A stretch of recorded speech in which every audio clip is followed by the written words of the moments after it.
I will now invite Dr. Machogu from Pharmaceutical Society of Kenya. Okay. Your Excellency, the Deputy President of Kenya, other leaders, colleagues, good evening, good afternoon.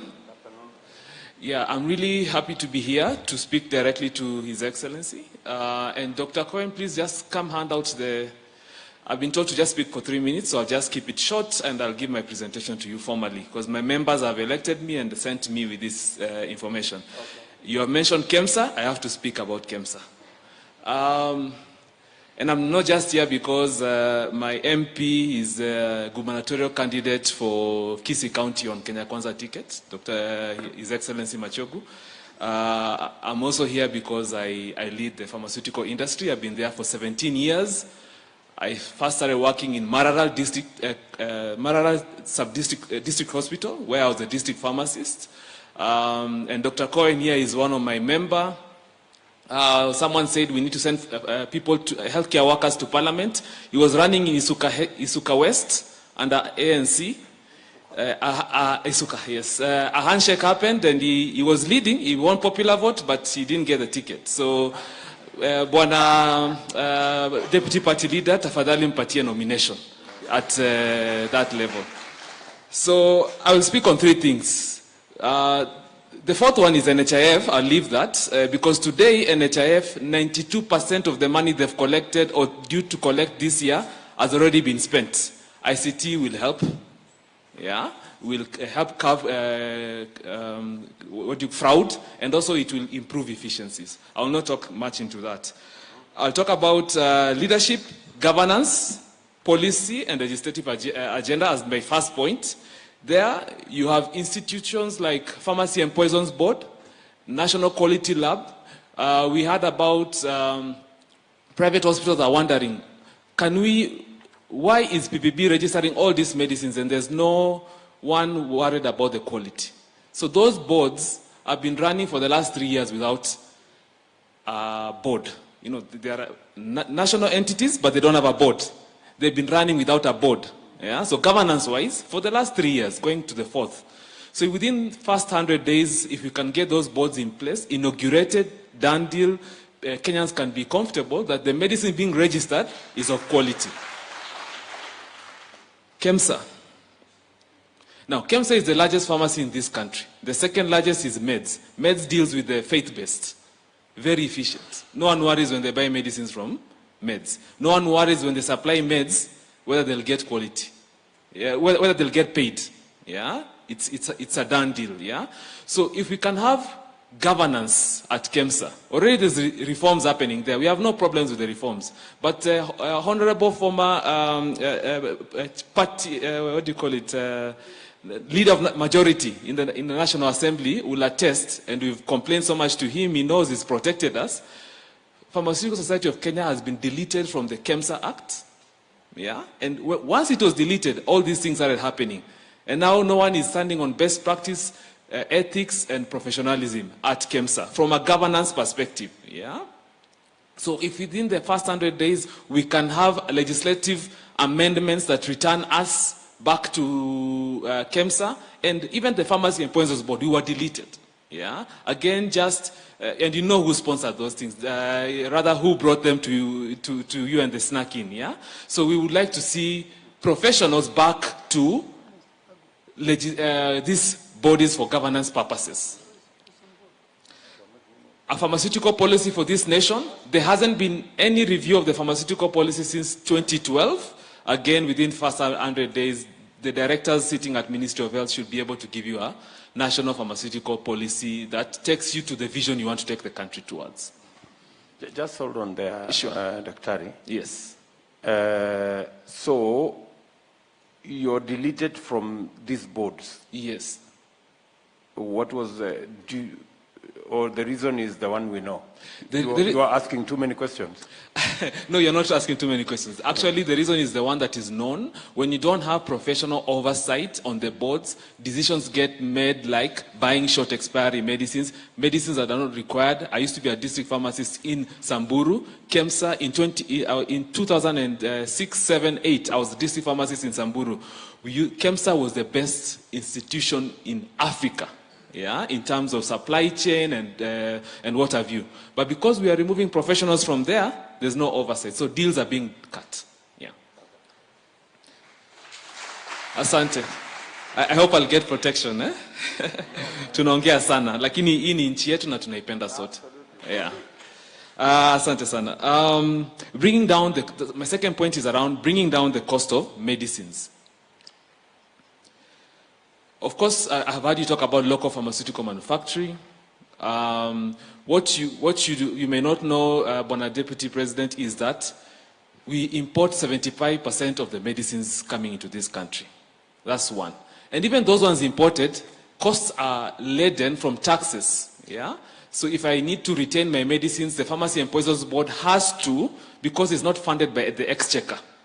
Yeah, one of the things that you need to do maybe in the first 100 days also is review. Should Pharmacy and Poisons Board be funded by the exchequer so that it stops levying fees that even increase the cost of imported medicine.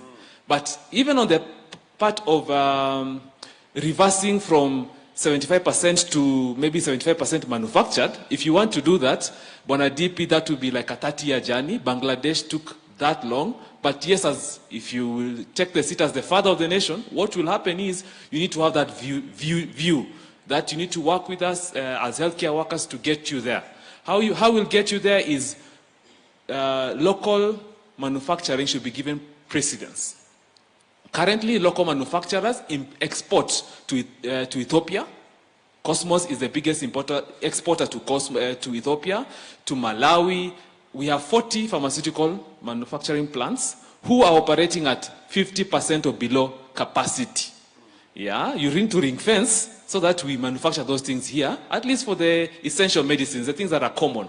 And the next step, of course, is we need to go to, in 30 years, we can get to Bangladesh, who reversed in 30 years by getting to a point where we are able to manufacture cancer medicines, because over 30 years, knowledge and skill transfer would have happened. So, I believe we'll pray for good health for you so that you can also be there and see the fruits of that. So you have to plant trees under whose shade you will not sit, but we are looking forward to that. Number 3, pharmacy practice and primary health care. Every patient who goes to a facility leaves, 90% of those patients leave with medicine in their hand. But as they leave, you'll see, because of the facility funds that used to be there, we now have pharmacists, nurses having to clean mop our places because there are no workers. You know, it used to be called, let me get the exact word so that I don't say my own things. What was it called? Yes, it used to be there. It used to support these things. Now, tunatoa hata pesa yetu ya mfuko kufanya hii kazi. Yeah. Now, these professionals need to be there sitting with the patient, and what I heard someone talk about, value-based, FIS, yes, you are a member of parliament and you know those, I'll get you the exact word, yeah? Because those funds are not there now, yeah, we have to do these things ourselves as healthcare workers. So we like to get this, sorry? Oh, we have to, for example, we have to get healthcare workers to do work like mopping the floors, because we can't hire even subordinates, you know, at that level, yeah?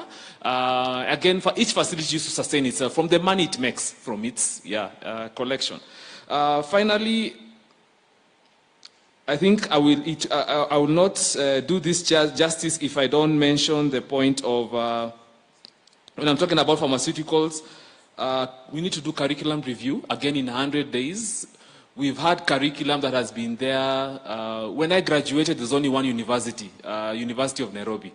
Now we have even these ones to do train pharmacy, but they have to use the same curriculum. Now we are moving to digital. We need to destigmatize digital so that we can also, as you give us the HMIS to run healthcare, we need to be indoctrinated in the new way so that my notes don't have to be manual, so to speak. And I think that's it from my end. Ile nimesahau, nimepeana dossier, and we are available to support this journey. Asante. One moment. Thank you very much, Mr. Machogu. Yeah. I don't mind the 30-year journey, but we have to begin. We have to begin, yeah. Even if we did several steps, and we are heading in the right direction, that would be the thing to do. Now, so listening to you, you're saying local manufacture, we should support local manufacture. Yes. Is that what you're saying? Yeah. And you're saying there are already facilities that are working at 50% capacity. And you're saying that we can ring fence the essential medicine lists to be manufactured by local the ones that we know we will certainly need procure, them. exactly. We'll suddenly procure. The 80% that will always be in need of. And that's about 80%. Yes. Of the essential medicines, there are 80% of those medicines, we even have capacity to manufacture them. Yes. The issue might be that because we have to import the active ingredients, the cost might be a bit more, but with the incentives that we get to pass that cost back to you as citizens, and also we get to keep the dollars here, to create more jobs and even build our capacity, because that's how Bangladesh did. Today they manufacture cancer medicines, which we can't today, but 30 years later we can, because we allowed ourselves to build our local industry. Increase that 50% idle capacity, utilize it fully. Yes. So, and that's what you're saying. You're saying our first port of call is to use the 50% capacity we already have that is not being utilized. And we can also target immediately essential drugs. That's what you're saying. Low-hanging fruit, essential paracetamol, flagyl, all these medicines are already, some antibiotics. We have entities, hypertensive medication. Correct. Today, Cosmos manufactures hypertensive medication, Rigol. Can we buy that entire consumption of the entire 100% capacity? Yes, that's what I'm saying. Wonderful. It's not being done today. That's a very good by that 100%. Tafadhali makofi ya hiyo ikifanyika hiyo, we retain today, we have to look for places to buy dollars because we have to import 75% of these medicines. Why? Just because it's cheaper? Can it also, once we buy that international medicine list, we'll make it cheaper. Leader of majority. Maybe two questions. One, one of the reasons why they removed you when I asked government was that you are also part of conflict of interest. Because big companies who are tendering, putting tenders for Kemsa, you guys had a role, they were your buddies. So even government was saying, by you sitting in the board, you are influencing. On the flip side, you're also asking too many questions from the cartels of government.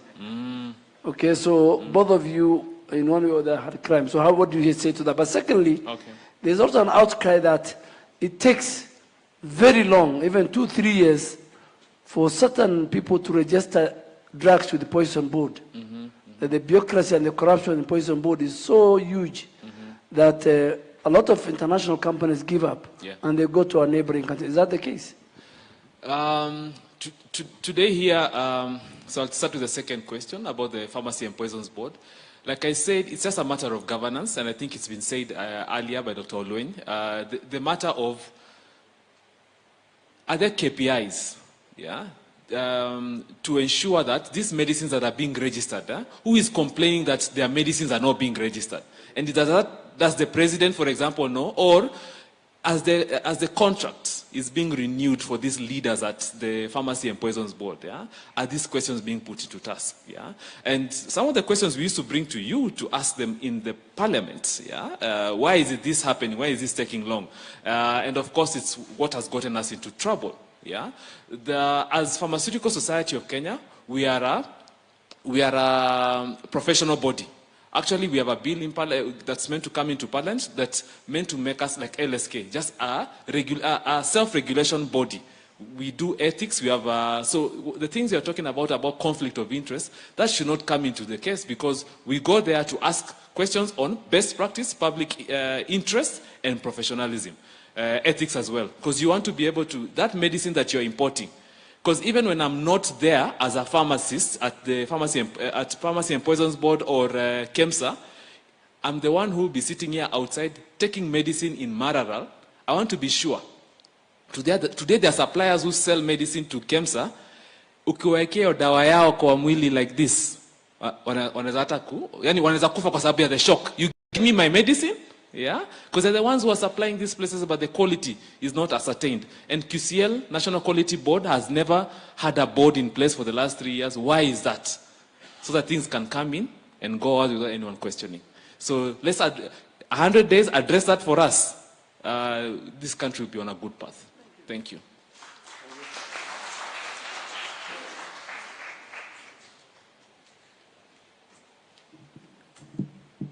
Are we happy? How is the discussion going on?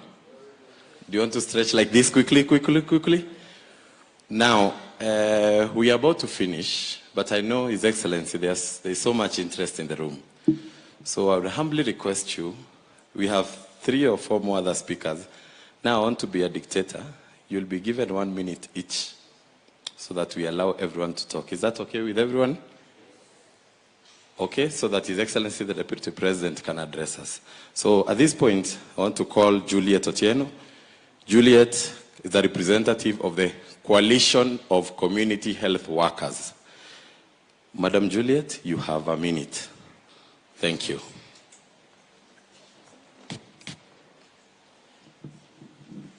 Good afternoon, Your Excellency. All guests, all present here, thank you very much.